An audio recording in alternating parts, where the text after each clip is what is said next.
정영숙 권사는 대한민국의 원로 배우로서 1968년 TBC 공채 탤런트로 데뷔한 이래 수십 년간 브라운관과 무대 위에서 꾸준히 연기 인생을 걸어온 인물입니다. 수많은 드라마와 연극, 영화 속에서 어머니상, 믿음의 여성상, 그리고 때로는 진지하면서도 따뜻한 역할을 소화해내며 대중에게 깊은 인상을 남겼습니다. 그러나 그녀의 삶의 중심에는 무엇보다도 하나님의 말씀이 있었고 믿음으로 살아온 간증이 존재합니다. 그녀의 연기 인생은 단지 배우로서의 여정이 아니라 하나님의 말씀 안에서 자신의 존재를 발견하고 그 은혜를 누려온 여정이기도 합니다. 정영숙 권사는 어린 시절부터 교회에 다녔고 성가대 활동을 하며 자연스럽게 신앙의 분위기 속에서 자랐습니다. 그러나 당시에는 단순히 교회가 삶의 일부였을 뿐 살아계신 하나님의 인도하심을 깊이 깨닫지는 못했다고 고백합니다. 오히려 살 속에서 다양한 경험과 실패, 그리고 반복되는 연단 속에서 진정한 믿음의 길을 찾게 되었습니다. 그녀는 말씀을 깊이 묵상하는 훈련을 통해 신앙이 단순한 종교적 행위가 아니라 삶 전체를 관통하는 진리임을 깨닫게 되었다고 말합니다. 그녀의 신앙 여정에서 전환점이 된 계기 중 하나는 성경 암송 훈련이었습니다. 정재순 권사의 권유로 시작된 성경 공부 모임을 통해 말씀을 암송하고 묵상하면서 그녀는 성경 속 말씀이 단지 글자가 아니라 삶의 기준이자 살아있는 하나님의 음성임을 경험하게 됩니다.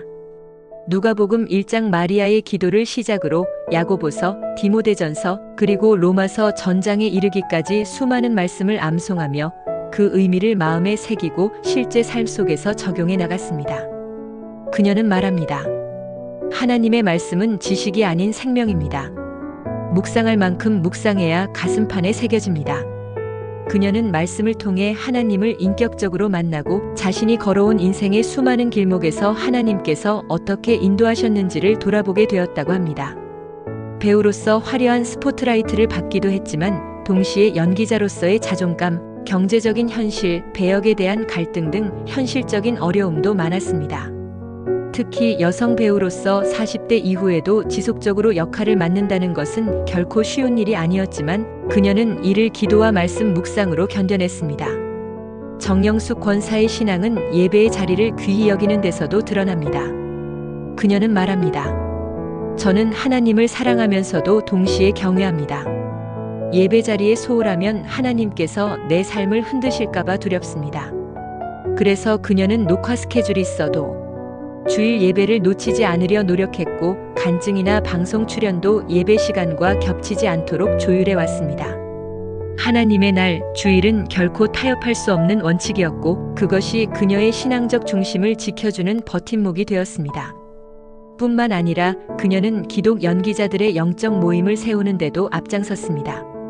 한인수 장로, 임동진 목사 등과 함께 연기자 신우회를 창립하고 온누리 교회의 하용조 목사에게 든든한 영적 지원을 받아 사역의 기틀을 마련했습니다. 그 모임은 단순한 친목이 아니라 연예계 안에서 복음을 전하고 연기자들이 신앙 안에서 정체성을 잃지 않도록 돕는 중보기도의 장이 되었습니다. 그녀는 기도와 사명의 자리를 놓치지 않으며 연예계 속 작은 교회 같은 공동체를 세워나갔습니다. 사회적으로도 정영숙 권사는 나눔과 섬김을 실천했습니다. 2003년 이라크 전쟁 당시 방탄조끼를 입고 바그다드를 직접 방문해 NGO 활동을 펼쳤고 여성들과 어린이들을 위한 인도적 지원에 힘썼습니다. 민통선 철책선에서 나라를 위해 기도하며 중보기도 사역에도 헌신했습니다. 그녀는 말합니다. 이 나라가 어지러운 이유는 우리 그리스도인의 책임입니다. 회개와 기도를 통해 이 민족이 다시 일어설 수 있도록 무릎 꿇어야 합니다.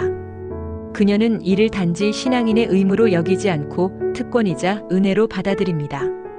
민족을 위한 중보기도 사역은 그녀의 연예 활동만큼이나 중요하게 여겨졌고 시간이 날 때마다 직접 현장을 찾아가 기도하며 통일과 회복을 위해 헌신했습니다.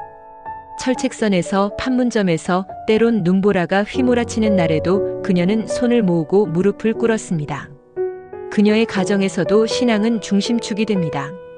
자녀 교육에 있어서도 세상적인 기준보다는 하나님의 시선으로 바라보려 노력하며 자녀가 하나님 앞에 바로 서기를 간절히 기도합니다. 남편과의 관계, 가정 안의 크고 작은 문제들.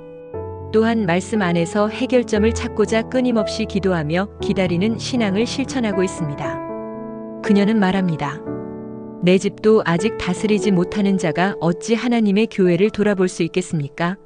라는 말씀을 늘 마음에 새기며 가장 가까운 사람부터 섬기고 품으려 했습니다. 그녀는 가정에서 뿐만 아니라 일터에서도 그리스도인의 정체성을 명확히 지키고자 했습니다. 출연 요청이 들어올 때마다 그 배역이 하나님의 뜻에 합당한지 먼저 기도하고 분별하며 결정했습니다. 심지어 연기자로서 가장 큰 유혹 중 하나인 유명 광고나 상업적 제안도 신앙적 기준에 따라 수락 여부를 결정하였습니다. 그녀는 내가 출연하는 작품을 보고 한 사람이라도 시험 들 수 있다면 나는 그 유혹을 거절해야 한다는 기준을 가지고 살아왔습니다. 정영숙 권사의 간증은 지금 이 시대를 살아가는 우리 모두에게 귀한 도전이 됩니다. 삶의 무게 속에서도 말씀을 붙잡고 사는 사람, 연단과 고난 속에서도 주님의 손길을 붙잡는 사람, 그리고 그 은혜를 세상 속에 조용히 흘려보내는 사람. 그녀는 말합니다. 하나님은 내 삶의 연출자이시고 나는 그분이 쓰시는 배우일 뿐입니다. 대본은 말씀이고 무대는 세상이며 관객은 하나님이십니다. 그녀는 앞으로도 말씀 묵상과 암송을 멈추지 않고 연기라는 달란트를 통해 하나님께 영광 돌리는 길을 계속 걸어갈 것입니다. 그녀의 간증은 단지 아름다운 이야기로 끝나는 것이 아니라 오늘날 우리가 각자의 자리에서 어떤 자세로 살아야 하는지를 보여주는 신앙의 지침이 됩니다. 그리고 그 삶은 지금도 현재 진행형이며 하나님께서 쓰시는 아름다운 대본 속에서 계속 펼쳐지고 있습니다.